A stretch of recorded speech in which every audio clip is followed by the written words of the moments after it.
Introvert Praise Dear. Bab 8. Pertama kali makan siang bersama. Jika ingin melihat seorang introvert menjadi seorang ekstrovert, cobalah mengajaknya berbicara terlebih dahulu. Mereka akan lebih terbuka jika lawan bicaranya membuka pembicaraan terlebih dahulu. Apalagi pertanyaan yang berbobot dan dikuasai seorang introvert itu. Baiklah, aku akan mencoba peruntunganku, gumam Elric dalam hati. Sebelum beranjak mendekati Aliana yang sedang sibuk mencari mainan untuk anaknya. Apa Leon menyukai Thomas dalam bentuk kereta? Atau apapun yang ada gambar Thomasnya? Tanya Elric dengan suara lembut. Itu pun sudah membuat Aliana sedikit tersentak kaget, karena tiba-tiba ada yang mengajaknya bicara. Iya, jawab Aliana sekenanya. Iya apa? Dalam bentuk kereta atau apa? Tanya Elric lagi, sambil terkekeh pelan. Sekilas Aliana menatap Elric, sebelum akhirnya mengalihkan lagi perhatiannya ke rak mainan itu. Keduanya, jawab Aliana lagi, dengan sama singkatnya seperti tadi. Belum berhasil, desah Elric dalam hatinya.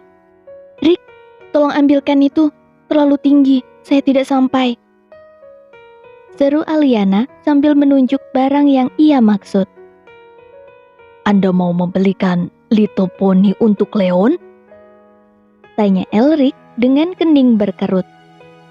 Untuk keponakan saya, bukan untuk Leon, jawab Aliana. Anak dari kakakmu? Tebak Elric sambil mengambil Little Pony itu. Dan Aliana hanya menjawabnya dengan anggukan. Akan ada saatnya kau akan banyak bicara padaku. Maybe not now, but someday. Batin Elric. Entah sudah berapa lama Elric dan Aliana berada di toko mainan itu, sampai tangan Elric dipenuhi dengan plastik belanjaan. Dengan isyarat matanya, Elric meminta bodyguard yang mengawal mereka untuk membantunya membawa belanjaan itu. Sudah hampir jam 1, Anda harus makan, Nona. Seru Elric setelah menyerahkan semua barang belanjaan itu ke para pengawal yang sekarang berada di bawah kendalinya. Saya tidak lapar. Tapi Anda harus makan, Nona. Saya sudah berjanji pada ibu Anda untuk memastikan Anda makan dengan teratur. Tegas Elric, tapi Aliana mengacuhkannya. Dengan tidak sabar, Elric menarik lengan Aliana. Ikut aku, serunya. Kita mau kemana? Tanyanya sambil berusaha melepas lengannya. Ada ramen enak di mall ini. Anda pasti suka, Nona. Jawab Elric sambil terus melangkahkan kakinya, dan mau tidak mau, Aliana mengikuti langkah kakinya Elric. Elric baru melepaskan tangan Aliana ketika sampai di kedai ramen yang dimaksud Elric. Tempatnya tidak terlalu besar dan Aliana sedikit enggan untuk makan di sana. Saya belum pernah makan di sini. Bisakah kita cari tempat lain saja? Tanya Aliana. Matanya menyusuri tiap sudut kedai ramen itu. Elric mengacuhkan Aliana dan justru memanggil pelayan. Kemudian menyebutkan menu favorit di kedai itu sekaligus memesannya untuk Aliana. Saya tahu Anda menyukai ramen, dan Anda pasti akan menambahkan kedai ini ke salah satu restoran favorit Anda. Ujar Elric dengan penuh percaya diri. Dari mana kamu tahu saya suka ramen? Elric mencondongkan sedikit badannya sebelum menjawab. Saya bertanya pada Cynthia. Oh? Ulang Elric.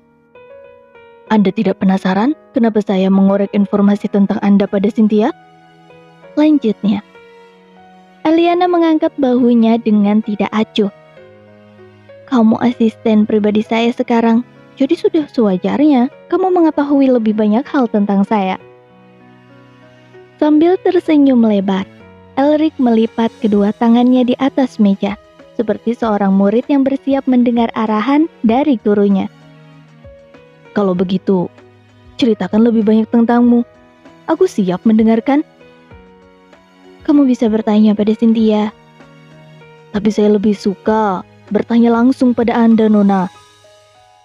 Bukan urusan saya, kamu suka atau tidaknya, ujar Aliana dengan nada acuh, membuat Elric kembali dongkol.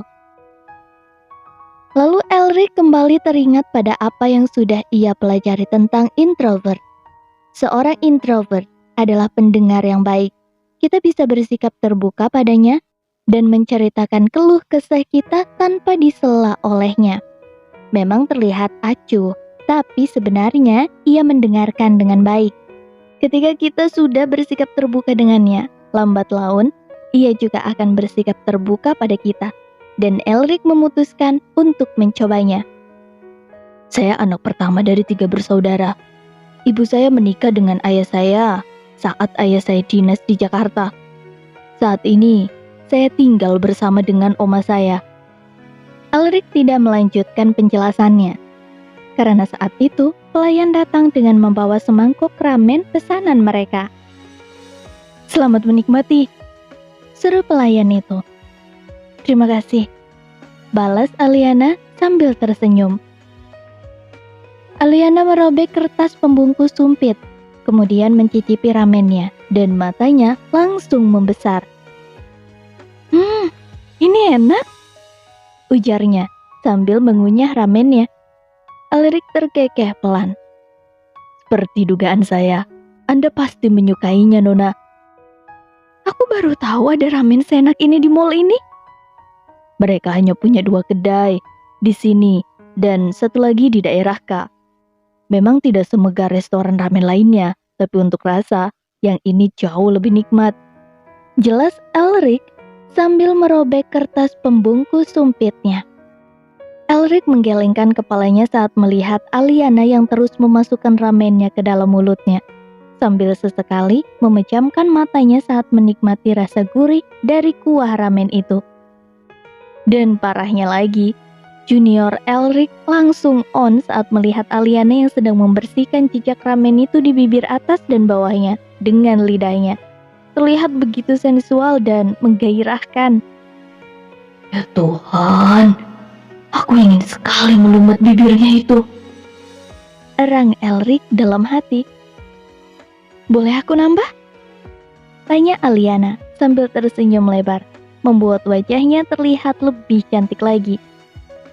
Iya, jawab Elric masih terus terpesona dengan wanita di depannya itu. Aliana melambaikan tangannya ke salah satu pelayan yang standby, kemudian memesan ramen yang ia coba. Kamu mau nambah, Rick? Tanyanya, dan Elric menggeleng. Saat ini aku hanya ingin memakanmu, tetin Elric. Dan sambil menunggu ramennya datang, Aliana mengetuk-ngetukkan jemarinya di meja. Matanya terus diarahkan ke sekelilingnya. Lalu tiba-tiba matanya menyipit saat melihat seseorang yang ia kenal. Oh no, kenapa ada dia sih? Elric melihat ke arah mata Aliana tertuju dan mendapati sepasang kekasih yang juga sedang melihat Aliana dan langsung menghampiri meja mereka. Wah, kamu lihat sayang, siapa yang kita temui di sini? Salah satu permatanya Adi Pramana. Seru wanita itu lalu melihat Elric dengan tatapan merendahkan. Bersama dengan pria cupu ini? Oh my god, Ana, seleramu turun jauh sekali. Lanjutnya dengan nada mencibir. Aliana terlihat mengabaikan wanita itu, membuat wanita itu terlihat dongkol.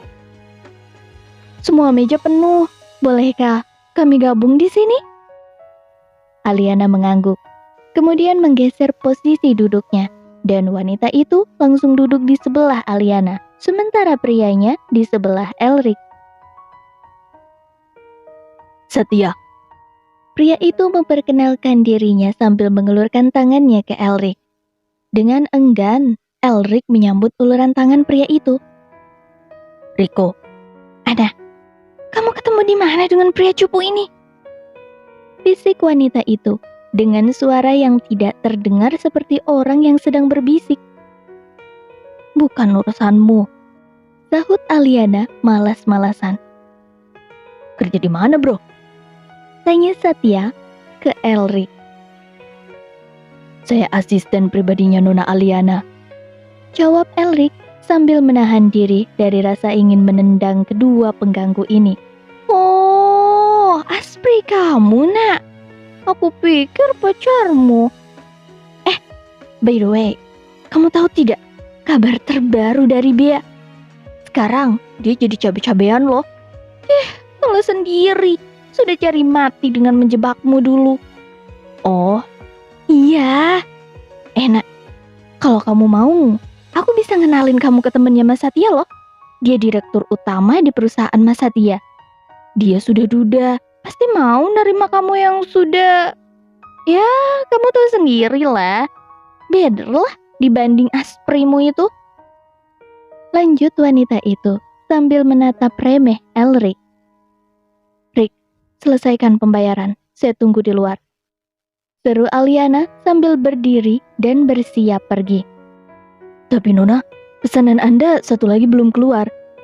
Saya sudah tidak berselera makan, kata Aliana dan langsung bergegas pergi. Malu tidak bisa mendapatkan pria sebaik dirimu, sayang, kata wanita itu pada Satya. Oh, jelas. Priamu ini tetap yang terbaik dong. Balas Satya dengan pongah. Elric meletakkan beberapa lembar uang di atas meja. Jumlahnya nyaris 2 kali lipat dari total tagihannya. Ambil kembaliannya. Seru Elric ke pelayan yang mengantar bilnya dan langsung bergegas menghampiri Aliana. Siapa Satya itu? Tanya Elric. Abaikan saja, mereka memang seperti itu. Apalagi Satya baru diangkat jadi asisten manajer di Ricktech. Kamu tahu perusahaan yang saat ini sedang berkembang pesat di Asia? Oh, ya, aku tahu. Sekarang kita kembali ke kantor, seru Aliana. Baik Nona, tapi saya izin ke toilet sebentar. Dan setelah Aliana mengangguk, Elric langsung bergegas ke toilet sambil mengeluarkan handphonenya dan menelpon Jack. Periksa, siapa asisten manajer di Ricktech, cabang Jakarta sekarang juga. Perintah Elric dan langsung mematikan teleponnya. Tidak lama kemudian, Jack menelpon balik Elric. Siapa? Desak Elric. Satya Kusuma. Ada apa ini? Pecat dia sekarang juga karena sudah mengganggu calon istriku.